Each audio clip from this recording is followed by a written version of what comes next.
दोस्तों, आज हम आपको भगवान शिव की एक प्राचीन कथा का श्रवण करा रहे हैं। भगवान शिव की ये सुंदर कथा बहुत ही ज्ञानवर्धक और शिक्षाप्रद है। दोस्तों, एक बार नारद भगवान शिव के दर्शनार्थ कैलाश पहुंचते हैं। नारद जी कहते हैं कि हे प्रभु, मेरा प्रणाम स्वीकार कीजिए। आगे नारद कहते हैं कि प्रभु, आज मैं आपके पास कुछ प्रश्नों के उत्तर जानने के लिए आया हूं। भगवान शिव कहते हैं कि कहो नारद, अपने प्रश्न निसंकोच होकर पूछो। नारद जी कहते हैं कि हे प्रभु, मैं यह जानना चाहता हूं कि इस संसार में ऐसे लोगों की पहचान कैसे करें जो धोखेबाज हो, जो हमेशा धोखा देते हो, जिनसे हर मनुष्य को सदैव ही बचकर रहना चाहिए। भगवान शिव कहते हैं नारद, आज आपने अति उत्तम प्रश्न किया है। इस प्रश्न में समस्त मनुष्य जाति का कल्याण छुपा हुआ है। भगवान शिव कहते हैं नारद, इस विषय से संबंधित आज मैं आपको एक कथा सुनाता हूं। भगवान शिव कहते हैं नारद, एक बार बहुत समय पहले एक राज्य में चंद्र प्रताप नाम के राजा राज्य किया करते थे। राजा मन से बहुत ही दयालु स्वभाव के थे। राजा चंद्र प्रताप जहां भी जाते अपने मंत्री को साथ लेकर जाते। मंत्री अक्सर राजा के साथ ही रहा करता था, क्योंकि राजा अपने मंत्री पर बहुत ही ज्यादा विश्वास करते थे। दोनों ही वीर और साहसी थे। राजा चंद्र प्रताप रोज अपना अलग अलग भेष धारण करके अपने राज्य में घूमा करता। ऐसा करके वह इस बात का पता लगाता था कि उनके राज्य में प्रजा सुखी है या दुखी। वह लोगों से मिलकर उनका दुख दर्द जानने की कोशिश किया करता था। यह सब पता लगाने के बाद दूसरे ही दिन राजा उनके कष्टों को दूर करने का प्रयास किया करता था। यही कारण था कि लोग राजा चंद्र प्रताप को बहुत प्यार करते थे। इसी कारण से राजा की यश और कीर्ति बहुत दूर दूर तक फैली हुई थी। उनके राज्य में शांति थी।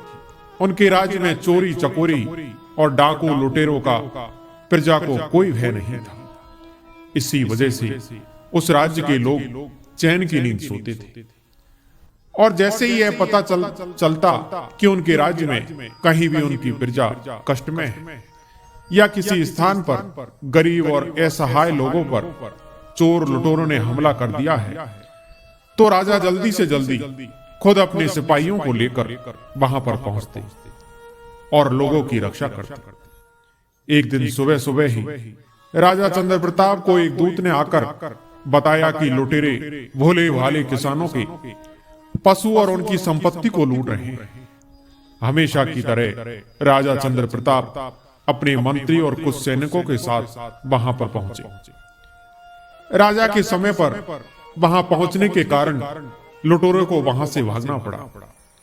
जब लुटेरे वहां से भाग गए तो राजा ने अपने सैनिकों को किसानों की सहायता के लिए वहीं पर छोड़ दिया और राजा खुद मंत्री के साथ वापस महल की तरफ लौट गए। राजा और मंत्री इस समय राजधानी से कुछ ही दूरी पर थे। दोनों के घोड़े बहुत तेज गति से भाग रहे थे। अचानक उनके दोनों घोड़े रुक गए। दोनों घोड़ों ने अपने पैर आगे कर लिए और फिर जोर जोर से अपने पैर जमीन पर मारने लगे। राजा और मंत्री दोनों को कुछ भी समझ नहीं आया कि यह क्या हो रहा है। इस समय उन्हें सामने मार्ग में एक बड़ा सा नाग दिखाई दिया। उस नाग के शरीर में कोई हलचल नहीं थी। उस नाग से कुछ ही दूरी पर एक दिव्य नागमणि पड़ी जो शायद उस नाग के मुंह से निकलकर गिरी थी।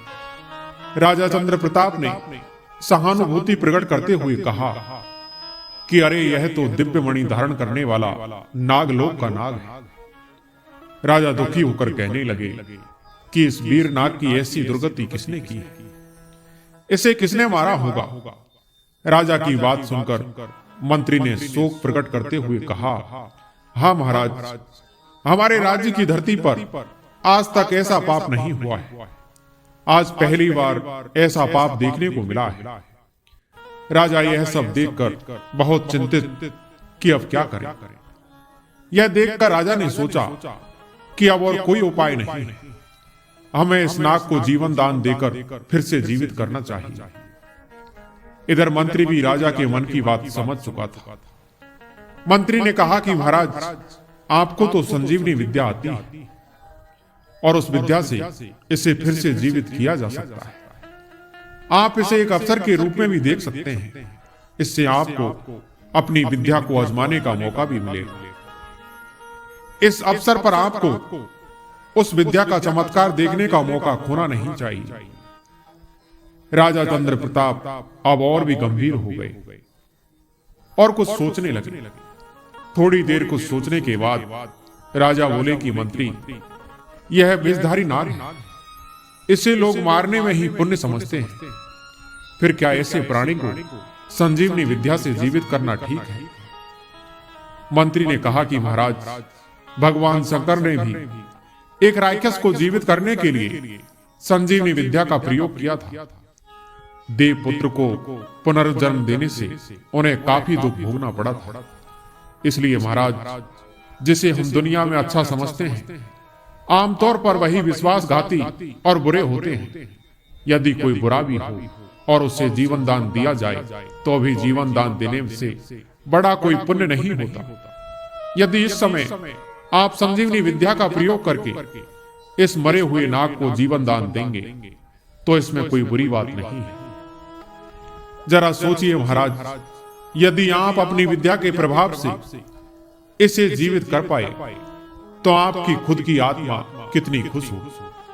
आप एक बार अपनी इस विद्या को आजमा कर तो देखिए। मंत्री के इस तरह बार बार आग्रह करने पर राजा यह सोचने पर मजबूर हो गए कि मंत्री ठीक ही कह रहा है। वे कुछ देर मन ही मन सोचते रहे और फिर उन्होंने मंत्री की बात मान ली। राजा अपने घोड़े से नीचे उतरे और उस मरे हुए नाग के पास जा पहुंचे। राजा के साथ साथ मंत्री भी अपने घोड़े से नीचे उतर आया और जानकर उनके पास खड़ा हो गया। राजा अपनी संजीवनी विद्या के मंत्र को कुछ दूरी पर रहकर पढ़ने लगा। राजा द्वारा बार बार कोशिश करने पर भी उस मरे हुए नाग में कोई हरकत पैदा नहीं हो रही थी। राजा को अपनी विद्या पर बहुत ही विश्वास था, लेकिन बहुत कोशिश करने के बाद भी वह नाग जीवित नहीं हो रहा। राजा मन ही मन बहुत व्याकुल हो गए और यह सोचकर उन्हें खुद पर भी बहुत क्रोध आने लगा कि मेरा यह मंत्र काम क्यों नहीं कर रहा। वे समझ नहीं पा रहे थे कि आज इस नाग पर मेरा संजीवनी मंत्र काम क्यों नहीं कर रहा। यह सोचकर राजा मन ही मन दुखी हो रहा था। तभी मंत्री कहने लगा कि महाराज, आपके मंत्र का कोई भी असर इस नाग पर दिखाई नहीं दे रहा। इससे पता चलता है कि आपके गुरु ने आपको झूठा मंत्र बताया है और ऐसे झूठे गुरु का क्या विश्वास करना है। राजा को अपने गुरु पर पूरा विश्वास था, इसलिए उन्हें मंत्री के कहे यह शब्द अच्छे नहीं लगे। राजा ने क्रोधित होते हुए कहा, नहीं मंत्री, ऐसा नहीं है। मेरे गुरु और संजीवनी मंत्र पर कभी अविश्वास मत करो, नहीं तो तुम्हें पाप लगेगा। राजा मंत्री ने कहा कि महाराज, मैं किस तरह विश्वास करूं, आप स्वयं ही देख लीजिए। यह नाग अभी तक जीवित नहीं हो सका। यह सुनकर राजा का दिल जल गया। उसने कहा कि मैंने इस काम को जानबूझकर करना स्वीकार किया है और जब तक यह पूरा नहीं होगा तब तक मुझे चैन नहीं मिलेगा। राजा को अंदर से तो बहुत बेचैनी महसूस हो रही थी। जब राजा से रहा नहीं गया तो उसने कहा कि रुको, अगर इस नाग पर संजीवनी मंत्र का असर नहीं होता है तो मैं अपने दूसरे मंत्र का प्रयोग करता हूं। तुम देखना, ऐसा चमत्कारी प्रभाव होता है कि तुम मान जाओगे कि मेरे गुरु और उनकी दी हुई विद्या में कितनी सच्चाई और बल है। मंत्री ने बात को पलटते हुए कहा, जाने दीजिए महाराज, क्यों बेकार में पीछे पड़े हुए हो। चलो इस काम को छोड़ो, रात हो रही है, अंधेरा होने से पहले ही हमें राजधानी पहुंचना है। राजा ने मंत्री से कहा, नहीं, अब यह नहीं हो सकता। राजा की तो अब मन पर बात आ गई थी। राजा जोश में आकर बोले, मंत्री तुम मेरे शरीर को संभालो, मैं अपनी आत्मा इस नाग के शरीर में डालता हूं। तुम्हें यह मरा हुआ नाग कुछ ही देर में जीवित दिखाई देगा। जैसे ये चलने फिरने लगेगा वैसे ही मैं जल्दी से अपनी आत्मा दोबारा अपने शरीर में डाल दूंगा और मैं वापस जीवित हो जाऊंगा। इस काम के करते ही हम राजधानी चलेंगे। मंत्री को राजा का कहना मानना पड़ा। राजा चंद्र प्रताप ने पुरुष तत्व प्रवेश मंत्र का जप शुरू कर दिया। इधर राजा का शरीर धीरे धीरे ढीला और निर्जीव होने लगा। कुछ ही देर में राजा का शरीर निर्जीव हो चुका था और जो मरा हुआ नाग था वह जीवित होकर हरकत में आ गया। कुछ ही देर में उस नाग ने जोर से अपना फन ऊपर उठा लिया। बस उसी समय कुछ ऐसा हुआ जिसकी किसी ने उम्मीद भी नहीं की थी कि ऐसा भी हो सकता है। यह किसी ने भी नहीं सोचा था। जैसे ही राजा की आत्मा ने उस नाग के शरीर में प्रवेश किया वैसे ही मंत्री ने अपनी आत्मा राजा के निर्जीव शरीर में डाल दी। इसके बाद उसने जल्दी से अपने निर्जीव शरीर की तलवार से टुकड़े कर डाले और नतीजा यह हुआ कि राजा की जो आत्मा थी जो नाग के शरीर में प्रवेश कर चुकी थी वह नाग में ही रह गई और मंत्री की आत्मा उस राजा के शरीर में जा चुकी थी।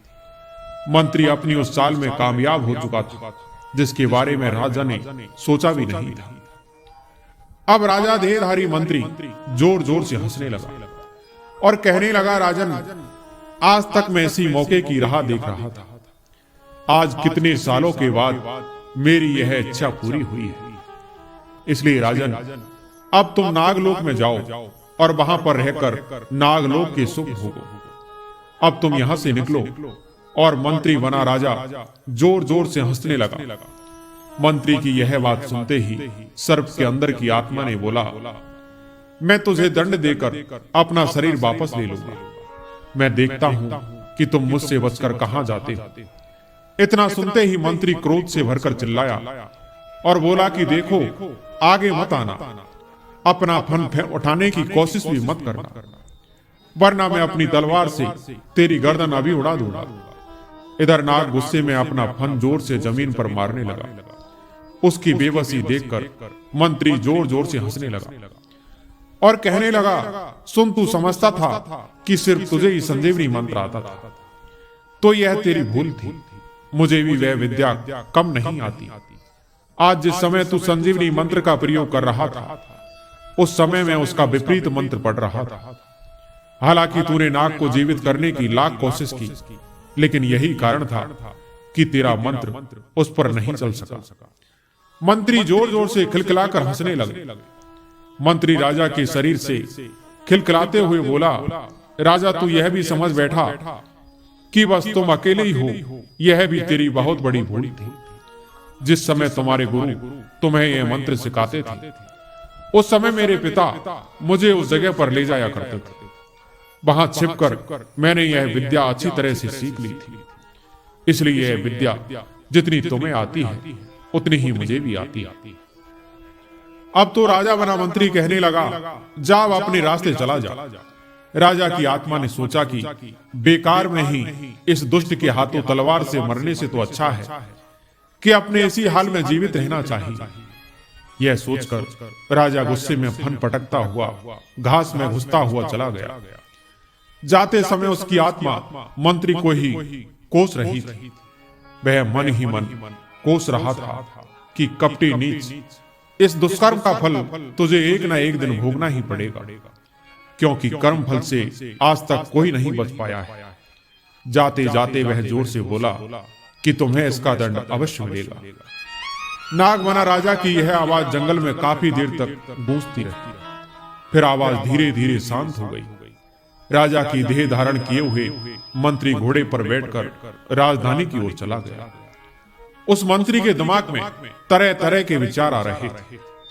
वह सोचता हुआ जा रहा था कि उसने अपनी चाल के द्वारा राजा को हमेशा के लिए अपने रास्ते से हटा दिया है। अब उसे किसी का भी कोई भय नहीं है और ना ही कोई मुसीबत उसके रास्ते में आने वाली। और अब वह अपना बाकी का बचा हुआ जीवन राजा बनकर खुशी खुशी आनंद के साथ राजमहल में बिताएगा। अब इतने बड़े राज्य का साम्राज्य उसके हाथों में होगा। इस राज्य का प्रत्येक व्यक्ति अब उसके इशारों पर नाचेगा, चारों ओर उसका दबदबा होगा। भगवान शिव कहते हैं, नारद, इस प्रकार की कल्पना करके मंत्री को बहुत आनंद आ रहा था। आज उसे ऐसा लग रहा था मानो पृथ्वी की सारी खुशियां उसे मिल गई। पृथ्वी पर चारों तरफ अंधकार फैल गया था। रात होने के कारण नीले नीले आकाश पर तारे चमक रहे थे। धीरे धीरे मंत्री राजा बनकर राजधानी में प्रवेश करता है। राजधानी में प्रवेश करते ही उसका स्वागत किया गया। उसने जल्दी से अपने हाथ ऊपर करके सबको रोकते हुए कहा कि आज बड़े दुख की बात है। मंत्री लुटेरों को भगाकर जब वापस राजधानी लौट रहे थे, तभी रास्ते में घने जंगल में पहुंचते ही एक खूंखार शेर ने अचानक छलांग लगाकर मंत्री पर हमला कर दिया और मंत्री को मार डाला। और इस तरह आज मैंने अपने एक अच्छे साथी को खो दिया। मैं किसी तरह से शेर से बचकर निकल आया। अचानक से हुई मंत्री की इस तरह की दुखद मौत से मेरा मन बहुत ही दुखी हो गया है। आज से 10 दिन तक पूरे राज्य में शोक मनाया जाएगा। राज्य के सभी झंडों को नीचे झुका दो और खजाने से 1000 सोने की मोहरें मंत्री के शोकग्रस्त परिवार को मेरी ओर से दे दो। इस प्रकार ने मंत्री ने बिल्कुल राजा की आवाज में नाटक करते हुए अपना दुख प्रकट किया। मंत्री ने शरीर पर राजा के वस्त्र धारण किए हुए थे। फिर किसको उसके ऊपर शक हो सकता था। इसके बाद उस दुष्ट राजा बने मंत्री ने भारी कदमों से महल में प्रवेश किया। मंत्री की इस अचानक मृत्यु का शोक समाचार सारे राज्य में चारों तरफ फैल गया। महल में लगा हुआ झंडा झुका दिया गया और सारे राज दरबारी शोक में डूब गए। जैसे ही मंत्री ने राजमहल में कदम रखा, वैसे ही रानी आरती की थाली लेकर आरती उतारने के लिए सामने आई, परंतु राजा ने उसे रोकने का इशारा किया। रानी भारी कंठ से बोली कि महाराज, ज्यादा दुखी मत हो, शायद भाग्य में यही लिखा था। मंत्री ने राजा की आवाज में दुख प्रकट करते हुए कहा, वह मेरा प्रिय मंत्री था, इसलिए मैं अपने आप को संभाल नहीं पा रहा और तुम कहती हो कि मैं दुखी ना हूं। रानी ने राजा को बहुत समझाया और कहा कि शांत हो जाइए महाराज, आप दुख किसको नहीं है। भगवान की बहुत कृपा हुई है कि उन्होंने आपके प्राण बचाए और मेरा सुहाग बना रहा। महाराज, मुझे अपनी आरती उतारने दो। राजा बना मंत्री बोला, नहीं, अभी मेरा मन ठीक नहीं है, अभी मुझे अकेले रहने दो। इतना कहकर मंत्री चुपचाप राजा के कक्ष में चला गया। उसने रानी की विनती अनसुनी कर दी। रानी राजा के इस तरह से शोकग्रस्त होने के कारण उसका दिल भी भर उठा था। आधी रात का समय था। रानी अपने पलंग पर लेटी हुई थी। कमरे में हल्की रोशनी फैली हुई थी। सोने से पहले उसने भगवान से प्रार्थना की और थोड़ी देर बाद उसकी आंख लग गई। कुछ ही समय बीता होगा कि अचानक उसके कानों में आवाज आई। उसे लगा जैसे वह आवाज उससे कुछ कह रही है, रानी यहां से उठकर जल्दी से कहीं दूर चली जाओ, यह तेरा सुहाग नहीं है, तेरा सुहाग खतरे में है। तेरा पति दिखाई देने वाला राजा का शरीर धारण किए हुए यह शैतान मंत्री है। राजा चंद्र प्रताप नहीं, इस दुष्ट कपटी ने तेरे सुहाग को धोखा देकर राजा की देह धारण की है। यह जो कुछ कर रहा है यह सब नाटक है। तेरा पति राजा चंद्र प्रताप अदृश्य रूप में है और बहुत ही दुख से तुझे यह संदेश दे रहा है। इस समय राजा चंद्र प्रताप सर्प की देह को धारण किए हुए। धीरे धीरे तुझे सारी घटना मालूम हो जाएगी। अभी तुम जल्दी से उठकर यहां से कहीं दूर चली जाओ। इस नीच दुष्ट मंत्री ने राजा को बहुत बड़ा धोखा दिया है। आगे की चिंता मत करो, समय आने पर सब ठीक हो जाएगा। तब तक तुम भगवान का नाम लो। इसके बाद रानी की नींद खुल गई। रानी झट से घबराकर उठकर बैठ गई। उसका शरीर पसीने में भीगा हुआ था। उसने कक्ष में इधर उधर देखा और उसे कहीं पर कोई नजर नहीं आया। कक्ष में शांति थी। रानी की सांस तेजी से चल रही थी। अब रानी को कुछ भी नहीं सूझ रहा था। रानी थोड़ी देर तक वही बातें याद करती रही और उसके बाद पास के कमरे में जाकर अपनी एक विश्वास पात्र दासी को धीरे से उठाया और उसके कान में कुछ कहा। उसके बाद वह चुपके से अपने वस्त्र और आभूषण लेकर रात को ही राजमहल के पीछे के रास्ते से बाहर निकल गई। चारों ओर अंधेरी रात का सन्नाटा छाया हुआ था। राजा राजमहल में नींद में सोया हुआ था। रानी अपनी दासी के साथ गुप्त रास्ते के द्वारा दूर जंगल में पहुंच गई। उन दोनों को चलते चलते सुबह हो गई। वे दोनों एक नदी पर जाकर रुक गई। तब जाकर उनके दिल की धड़कन कुछ कम हुई। बाद में उन्होंने अपना भेष बदल लिया। अब वे दोनों चलते चलते काफी थक चुकी थी, इसलिए उन्होंने वहीं पर विश्राम करने की सोची और थके होने के कारण थोड़ी ही देर में उन्हें गहरी नींद आ गई। उधर सुबह होते ही सारे महल में खलबली मच गई। दासियां कह रही थी कि रानी महल से गायब हो गई। धीरे धीरे यह बात मंत्री के कानों तक पहुंची। यह सुनते ही मंत्री सन्न रह गया। जब उसके पास आकर एक दास कहने लगा कि रानी जी गायब हो गई हैं, तो मंत्री बना राजा जोर जोर से उस दास पर चीखा, क्या कहते हो? तब एक दासी ने बताया कि यह सच है महाराज।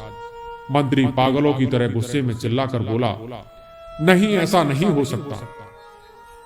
इतनी देर में दूसरे दास ने डरते हुए कहा कि अनहोनी हो गई महाराज। रानी के साथ एक दासी थी जो उनके मुंहबोली दासी थी। वह भी उनके साथ चली गई और उसका भी कोई पता नहीं चल रहा। राजा मणि मंत्री ने कहा कि तुम यहां मेरा मुंह क्या देखते हो? जाओ और सारे राज्य का चप्पा चप्पा छान मारो। आज की आज रानी को ढूंढकर वापस लाओ, नहीं तो आपको सख्त से सख्त दंड मिलेगा। और आदेश दिया कि सारे राज्य में ढिंढोरा पिटवा दिया जाए कि जो भी रानी को ढूंढ करके लाएगा हम उसे मुंह मांगा इनाम देंगे। मंत्री ने जोर से अपनी आवाज को बुलंद किया और महारानी को ढूंढने के लिए चारों ओर दूत फैला दिया। महारानी और दासी को ढूंढने के लिए चारों तरफ जाल बिछा दिया गया। सारे मंदिर बगीचे छान डाले गए, परंतु रानी और उसकी दासी का कहीं कोई पता नहीं चला। उन्हें ढूंढते ढूंढते सुबह से दोपहर हो गई और दोपहर से शाम हो गई। राजमहल में चिंता से परेशान बैठा मंत्री मन ही मन सोच रहा था कि अचानक यह सब कैसे हो गई। कहीं रानी को मेरे रहस्य का पता तो नहीं चल गया। उसे यह सोचकर तसल्ली मिली कि यह तो हो ही नहीं सकता था। यह सब रानी को कैसे पता चल सकता है? जब यह बात सिर्फ मुझे ही मालूम है तो रानी को कौन बताया? इसके बाद उसके मन में फिर से यही विचार आने लगे कि यदि रानी को कुछ भी पता नहीं है तो रानी ऐसे चुपके से उठकर कहां चली गई। इस तरह विचारों ने उसे जकड़ लिया। उसकी बुद्धि काम नहीं कर रही थी। वह सोच रहा था कि यह सब एक ही रात में कैसे हो गया। उसे तो ऐसा लग रहा था मानो उसकी सोची हुई सारी योजना सफल हो गई थी, लेकिन यहां तो एक ही रात में उसकी सारी सोची हुई योजना सफल होती नजर नहीं आ रही थी। रानी की तलाश कई दिनों तक चलती रही, परंतु रानी का कहीं पता नहीं चला। मंत्री की चिंता वैसी की वैसी ही बनी रही। कुछ दिन बीतने के साथ साथ उसकी चिंता भी बढ़ती जा रही। इधर वह नाग जमीन पर फन पटकता हुआ रात के अंधेरे में चलते चलते जंगल में एक बरगद के पेड़ के नीचे घास फूस और पत्तों के बीच में जाकर छुप कर बैठ गया। वह मन ही मन बहुत दुखी था। आज ही कोसों दूर चलने से वह बहुत थक चुका था और मन ही मन दुष्ट मंत्री पर बहुत गुस्सा कर रहा था। घास में बैठे हुए उसने कई बार सोचा कि वह वहां जाकर उस दुष्ट को डस ले, परंतु तभी उसे ख्याल आया कि इस प्रकार मंत्री की आत्मा जो उसके शरीर में है, वह आत्मा तो शरीर से निकल जाए, लेकिन मेरे काटने के कारण उसकी देह विषधारी हो जाएगी और मेरी आत्मा उसमें कभी नहीं जा सकेगी और फिर मुझे बिना शरीर के ही इधर उधर भटकना होगा। उसने मंत्री को डसने का विचार इसलिए भी छोड़ दिया क्योंकि उसे यह भी विचार आया कि रात में चुपचाप किसी को डसना नागलोक के किसी भी नाग को शोभा नहीं देता। वह काफी देर तक इस बारे में सोचता रहा कि अब वह क्या करे। वह अपने आप से ही प्रश्न करता रहा और काफी देर सोचने के बाद उसने निर्णय लिया कि अब जो कुछ भी होगा उसको भोगने में ही भलाई है। तभी उसे रानी की याद आ गई और वह परेशान हो उठा। रानी की याद आते ही उसने सोचा कि अब रानी का क्या होगा। राजा चंद्र प्रताप की आत्मा तड़प उठी, उसे रहा नहीं गया। उसने इस समय अपना सर्प का शरीर वहीं छोड़ दिया और आधी रात को अदृश्य रूप में जाकर रानी को सब कुछ बताते हुए जैसे सावधान कर दिया था, ताकि वे तत्काल राजमहल छोड़कर जल्दी से जल्दी निकल जाए और अपने सुहाग की रक्षा करे। ऐसा करने के बाद उसने वापस आकर अपनी आत्मा नाग के शरीर में डाल दी और नागदेव को धारण कर लिया और पत्तों में छुपाकर बैठ गया। भूख के मारे उसका बुरा हाल था, परंतु रात में क्या हो सकता था। थोड़ी देर बाद सुबह होने लगी। उसने घास फूस और पत्तों की डेरी में अपना सर अंदर से ऊपर निकालकर इधर उधर देखा। चारों तरफ धुंधला था, उसे कोई भी पक्षी नजर नहीं आ रहा था। अब इधर उधर चलकर अपना भोजन ढूंढने के लिए उसकी इच्छा नहीं हो रही थी। उसने वापस अपना सर पत्तों की डेरी में छुपा लिया और वैसे ही चुपचाप पड़ा रहा। समय का एक एक पल पहाड़ की भांति गुजर रहा था। तभी उसने देखा कि एक तोता मरा हुआ पड़ा था। तो उसने अपने नाग के शरीर से अपनी आत्मा को निकालकर उस तोते के शरीर में डाल दिया और उड़ता हुआ वहीं पास ही राजा के महल में चला गया। राजा को तोता बहुत पसंद आया। उसने उसे अपने महल में अपने ही कक्ष में रख लिया। वह धीरे धीरे दोनों की दोस्ती ज्यादा बढ़ गई और वे वहीं पर रहने लग गए। वह तोता बहुत दुखी था, लेकिन फिर भी उसने राजा को कुछ भी नहीं पता चला था और नियति का खेल समझकर जीवन जीने लगा। रानी और दासी सो रही थी। तभी आसपास हलचल होने के कारण उनकी नींद खुल गई। रानी रह रहकर यही विचार आ रहा था कि अब सारे जीवन की लीला समाप्त होने जा रही है। रानी को यह भी पता था कि मैं कहां हूं और उनके राजा कहां हैं।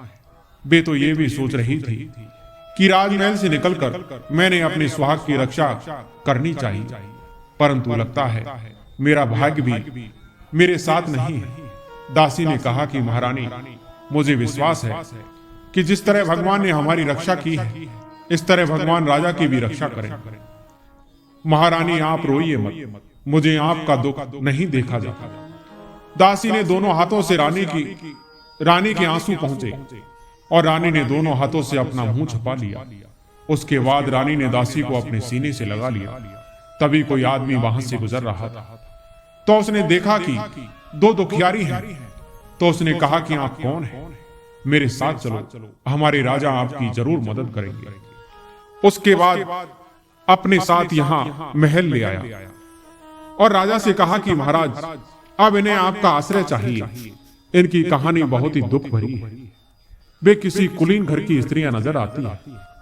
राजा ने रानी की तरफ देखते हुए पूछा कि तुम कौन हो और कहां से आई हो? रानी की आंखें बोली, महाराज, मैं बहुत दुखियारी हूं। हमारे दुखों की एक लंबी कहानी है। सही समय आने पर मैं आपको सब कुछ बता दूंगी। अभी तो मैं आपसे बस इतनी प्रार्थना चाहती हूं कि हमें कोई आश्रय मिल जाए। अभी हम इस हालत में नहीं हैं जो उसे लंबी कहानी को आपको सुना सके। और दुखी और परेशानी से उनकी हालत पेचीदा बनी हुई थी, इसलिए उन्होंने क्षमा मांगी। वह राजा उनकी हालत और उनकी स्थिति को समझ गया और उन्होंने सैनिकों को आदेश दिया कि इन्हें महल में पहुंचा दिया जाए, उनके खाने पीने का प्रबंध कर दिया जाए। चलते चलते रानी और दासी ने मन ही मन राजा के दयालु स्वभाव की प्रशंसा की।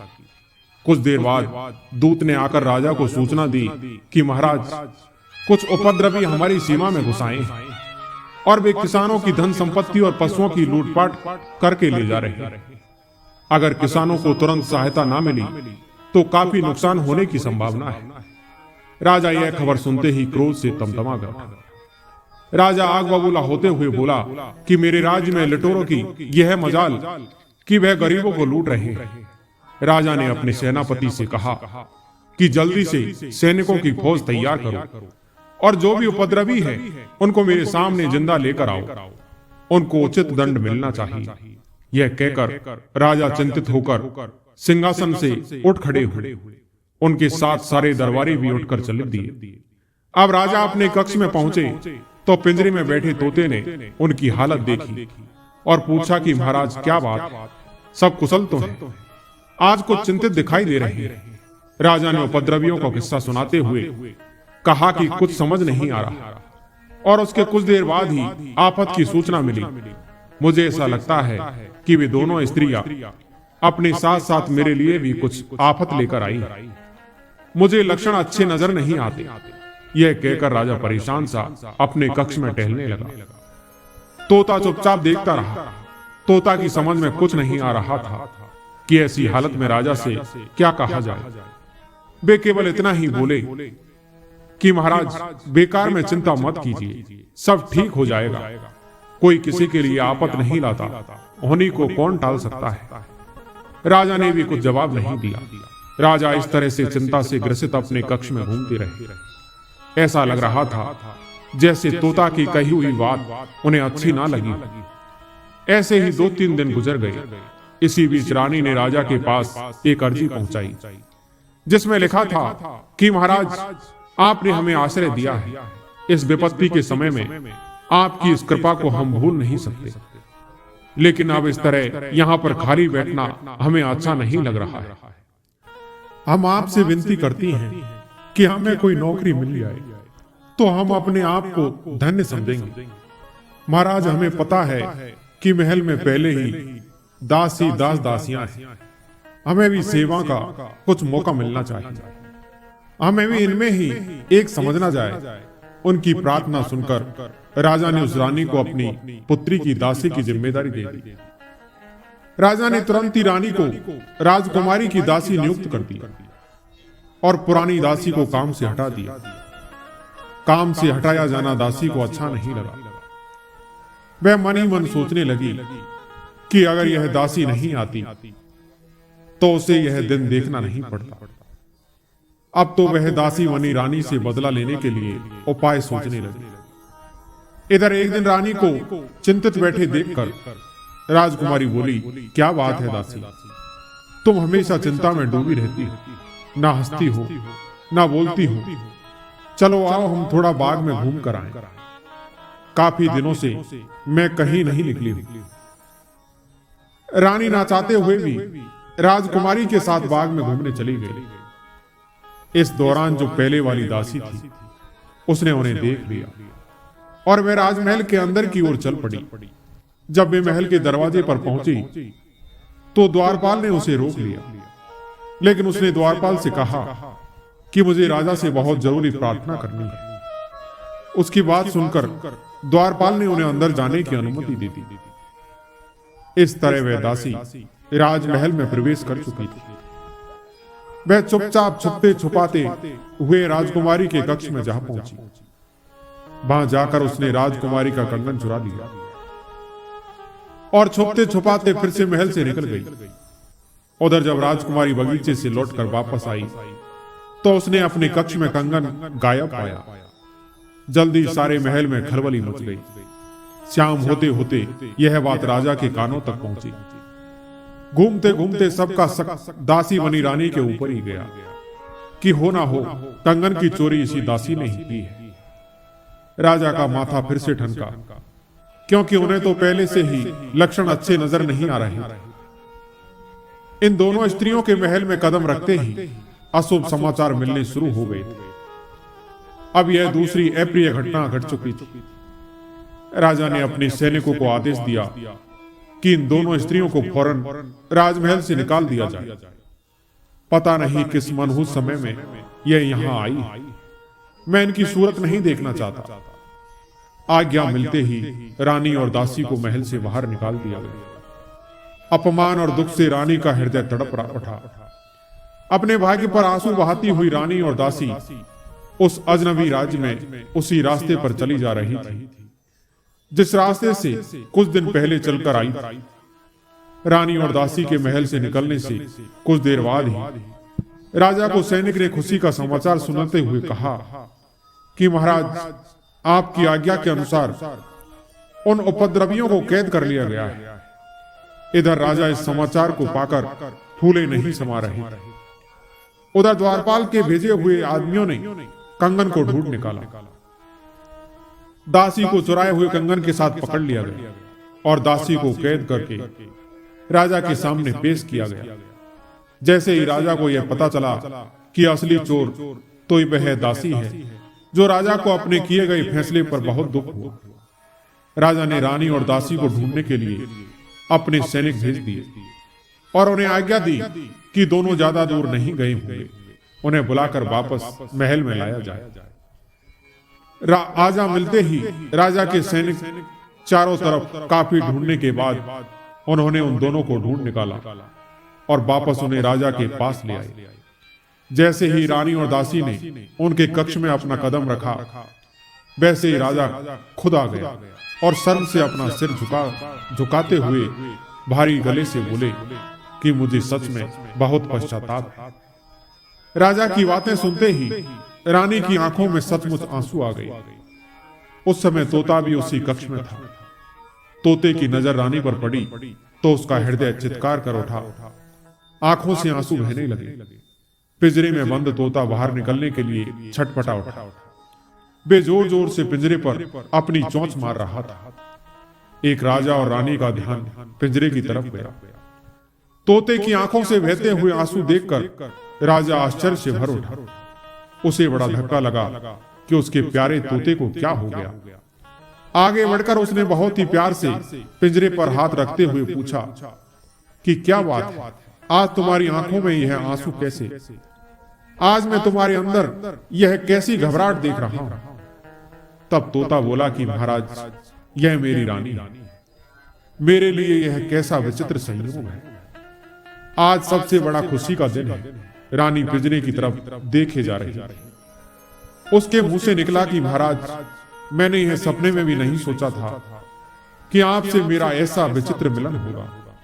रानी ने अपनी आंखों के आंसू पोंछते हुए आगे बढ़कर राजा चंद्र प्रताप को प्रणाम किया और बोली, स्वामी, आपसे मिलने के लिए हम अब तक भटकते रहे।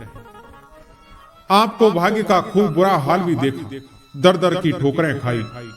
हम एक तरफ से निराश हो चली थी, परंतु आपसे दोबारा मिलना लिखा था, जो अब पूर्ण हो चुका है। भाग्य का यह कैसा खेल है, इससे बड़ा सुख और क्या हो सकता है। और बाद में रानी का गला रुंध गया। इधर राजा को अब समझ आ चुका था कि जो स्त्री उनके घर में दासी बनकर रह रही थी, वे वास्तव में एक रानी है। इस सच्चाई का पता चलते ही राजा पानी पानी हो गया और उसने शर्म से अपनी गर्दन झुका ली। इसके बाद राजा ने रानी के रहने का प्रबंध वहीं राजमहल में अलग कमरे में कर दिया। तोता का पिंजरा राजा के कक्ष से उठाकर रानी के कक्ष में पहुंचा दिया गया। रात में बहुत देर तक राजा चंद्र प्रताप और रानी के बीच बातचीत होती रही। दोनों अब तक कहां कहां रहे, उन पर क्या क्या गुजरी, उन्होंने इन सभी बातों का जिक्र किया।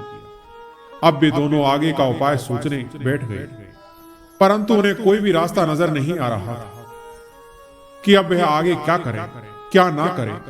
उस दुष्ट मंत्री से बदला कैसे लिया जाए। इसी सोच विचार में कुछ दिन बीत गए। इधर राजा की बेटी ने स्वयंवर की तैयारी चल रही थी। राजमहल के सभी लोग स्वयंवर की तैयारी में लगे हुए थे। जगह जगह से राजा, महाराजा और राजकुमार आने वाले थे। लोग उनके सुख सुविधा और ठहरने आदि के प्रबंध में व्यस्त थे। मंडप को खूब सजाया गया था। रानी जानती थी कि दूर दूर से राजा और राजकुमार स्वयंवर में भाग लेने के लिए आए। एक रोज रानी ने तोते से यही बात चलते हुए कहा कि मेरे ख्याल से दुष्ट मंत्री भी स्वयंवर में जरूर आएगा। तोते ने उत्तर दिया कि रानी, हो सकता है। रानी कहने लगी कि मैंने सोचा है कि राजकुमारी एक ऐसी शर्त रखे कि वह उसी के गले में वरमाला डालेगी जिससे संजीवनी विद्या आती हो। अगर इस राजा की ओर से यह ढिंढोरा पिटवा दिया जाए तो मेरा मन चाहता है कि मंत्री इस स्वयंवर में जरूर आएगा और भाग लेगा, क्योंकि उसे यह विद्या आती है। तुम राजा को किसी तरह से सहमत कर लो ताकि मेरी योजना पूरी हो सके। तोता बने हुए राजा ने रानी की बात को पूरी तरह से नहीं समझा। फिर उसे आश्वासन देते हुए कहा कि अच्छी बात है, मैं अपनी तरफ से पूरी कोशिश करूंगा। मैं कोशिश करूंगा कि राजा वैसे ही करे जैसे तुम चाहती हो। रानी खुश होते हुए बोली, ठीक है, आगे का काम मैं संभाल लूंगी। दूसरे दिन तोता बने राजा ने राजा को उस शर्त के लिए राजी कर लिया। चारों ओर ढिंढोरा पिटवा दिया गया कि राजकुमारी उसी के गले में वरमाला डालेगी जिसे संजीवनी विद्या आती है। आखिरकार स्वयंवर का दिन भी आ गया। मंडप में कई महाराज और राजकुमार अपने अपने आसन पर बैठे हुए थे। अभी राजकुमारी वहां आई हुई नहीं थी। एक तरफ दर्शकों की अपार भीड़ थी। मंत्री ने खड़े होकर आमंत्रित राजा महाराजा और राजकुमारों का आने के लिए धन्यवाद किया और स्वयंवर की शर्त को दोहराकर ऐलान कर दिया। इतने में मंडप के बाहर एक शोरगुल सुनाई दिया। बाहर कहीं किसी के लड़ने और चीखने की आवाज आ रही थी। राजा ने देखा कि एक शिकारी अपना कुत्ता और एक औरत एक मरी हुई मुर्गी लेकर आ रहे हैं। राजा ने गुस्से में आकर कहा, यह क्या तमाशा है? कौन हो तुम लोग और क्या चाहते हो? उस आवाज से मंडप में सन्नाटा छा गया।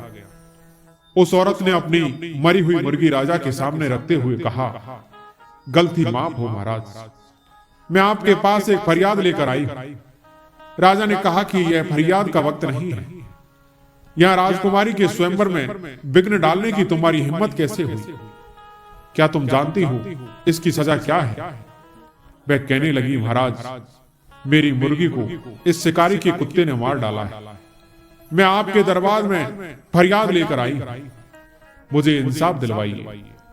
राजा ने अपने ऊपर किसी प्रकार से काबू करते हुए कहा, यह विवाह का शुभ अवसर है, जल्दी बोलो तुम क्या चाहती हो? औरत बोली कि महाराज, मुझे मेरी अपनी मुर्गी जिंदा वापस चाहिए। औरत ने रोते हुए कहा, यह मेरे कलेजे का टुकड़ा है, यह मुर्गी मेरे पिता की दी हुई निशानी थी। राजा ने गुस्से में आकर कहा, यह कैसी बात करती हो? भला मरी हुई मुर्गी वापस जिंदा कैसे हो सकती है? मैं आपसे अपना आंचल फैलाकर यही भीख मांगती हूं। मुझे यकीन है कि मैं आपके द्वार से निराश नहीं लौटूंगा। राजा परेशान हो चुका था। उसे समझ नहीं आ रहा था कि वे इस औरत को कैसे समझाएं। इतने में राजा को ध्यान आया कि आज स्वयंवर में हमने जो शर्त रखी है उसके अनुसार संजीवनी विद्या जानने वाला राजा महाराजा या राजकुमार इस मुर्गी को जिंदा कर सकता है। यह ख्याल आते ही राजा के चेहरे पर खुशी नाचने लगी। इतने में ही राजकुमारी हाथ में बरमाला लिए हुए अपनी सहेलियों के साथ सभा मंडप में आ गई। अच्छा मौका देखकर राजा ने घोषणा की कि जो भी इस मुर्गी को अपनी संजीवनी विद्या से जीवित करेगा, हमारी राजकन्या उसी के गले में अपनी बरमाला डालेगी। राजा की यह घोषणा सुनते ही चारों तरफ सन्नाटा छा गया। स्वयंवर में आए हुए राजा महाराजा और राजकुमार एक दूसरे का मुंह देखने लगे। कुछ देर बाद ही मंत्री अपने आसन से उठा और मंडप के बीच में आ गया। उसने कहा कि इस मुर्गी को मैं जिंदा करूंगा। इसके बाद उसने संजीवनी मंत्र पढ़ना शुरू किया। पिंजरे में बैठा तोता यह तमाशा देख रहा था। जैसे ही मंत्री ने संजीवनी मंत्र को पढ़ना शुरू किया कि तोता ने उल्टा मंत्र पढ़ना शुरू कर दिया। तोते के उल्टा मंत्र पढ़ने के कारण लाख कोशिश करने पर भी मंत्री का मंत्र नहीं चला। मंत्री को काटो तो खून नहीं। सारी सभा में उसका मजाक उड़ रहा। हार कर मंत्री ने कहा कि मैं उस मुर्गी को जरूर जीवित कर सकता हूं, लेकिन मेरी एक शर्त है।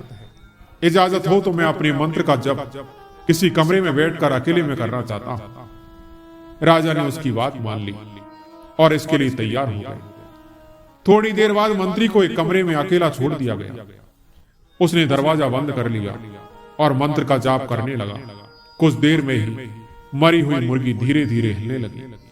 सारी सभा में खुशी से तालियां बजने लगी। इधर मंत्री की आत्मा मुर्गी में प्रवेश कर चुकी थी। जिस समय मंत्री की आत्मा मुर्गी में प्रवेश कर रही थी, उसी समय तोते ने भी मंत्र पढ़ना शुरू कर दिया। तोते की आत्मा ने मंत्री के निर्जीव शरीर में प्रवेश करना शुरू कर दिया, जो कि वास्तव में राजा का अपना ही शरीर था। और देखते ही देखते तोते की आत्मा मंत्री के शरीर में प्रवेश कर चुकी थी। अब मरी हुई मुर्गी मंडप में फिर से जीवित हो चुकी थी। कुछ देर बाद राजा चंद्र प्रताप बंद कमरे से बाहर निकले और मंडप में आकर मुर्गी से बोले, क्यों मंत्री, कैसी रही? यह कहकर राजा चंद्र प्रताप हंसने लगा। मंत्री बोला, अच्छा तू ही मेरे संजीवनी मंत्र को उल्टा कर रहा था और तूने ही मंत्र का जाप करके मेरा यह हाल किया है। वह औरत जो यह कह रही थी कि यह मुर्गी मेरी है और उसके साथ आया शिकारी अपने असली रूप में आ गई। वे दोनों रानी और उसकी दासी। राजा चंद्र प्रताप को असली रूप में देखकर बहुत प्रसन्न हुए। उन्होंने मुर्गी के रूप में उस दुष्ट मंत्री को मौत की सजा दी। राजा चंद्र प्रताप और रानी का खूब आदर सत्कार किया गया। कुछ दिनों बाद राजा चंद्र प्रताप अपनी रानी और दासी सहित अपने नगर को लौट आए। राज्य की प्रजा अपने राजा और रानी के आने का कारण बहुत ही खुश थी। राज्य में उन सब का भव्य स्वागत किया गया और इसके बाद सभी वहां खुशी खुशी रहने लगे। दोस्तों, कभी किसी का इतना भी भरोसा नहीं करना चाहिए कि वे हमें धोखा दे दे। इसलिए हर समय संभल कर रहना चाहिए, हर स्थिति का डटकर सामना करना चाहिए, जैसा राजा चंद्र प्रताप और उसकी रानी ने किया था। इस दुनिया में हारे हुए इंसान की और तकलीफ में पड़े हुए इंसान की कोई मदद नहीं करता, और अगर कोई इंसान सफल हो जाए तो उससे कोई खुश नहीं होता। इसलिए अपना दुख किसी को मत बताओ और अपनी खुशी किसी के आगे मत जताओ। आप जितने सरल, सीधे और नरम दिल के रहोगे, उतना ही चतुर और बेईमान लोगों द्वारा डरा दिए जाओगे। जिंदगी में सब कुछ दोबारा मिल सकता है, पर समय के साथ खोया हुआ रिश्ता और भरोसा दोबारा नहीं मिलता। भरोसा उसी पर करना जो निभाने के लायक हो, क्योंकि कुछ पल का साथ तो अर्थी उठाने वाले भी दे दिया करते हैं। सच्चे लोगों पर भी उतना ही विश्वास रखिए जितना औषधि पर रखते हैं। दोस्तों, इस प्रकार से भगवान शिव ने नारद को बताया कि किन लोगों पर विश्वास नहीं करना चाहिए। पर कहानी यहीं पर खत्म नहीं हुई, और होती भी कहां पर, वह तो चलती ही रहती है। जीवन स्वयं एक लंबी कहानी है। आशा करते हैं आपको हमारी यह कहानी पसंद आई होगी। आपको यह कहानी कैसी लगी हमें कमेंट करके जरूर बताएं, और कहानी पसंद आई हो तो वीडियो को लाइक और सब्सक्राइब जरूर करें। धन्यवाद।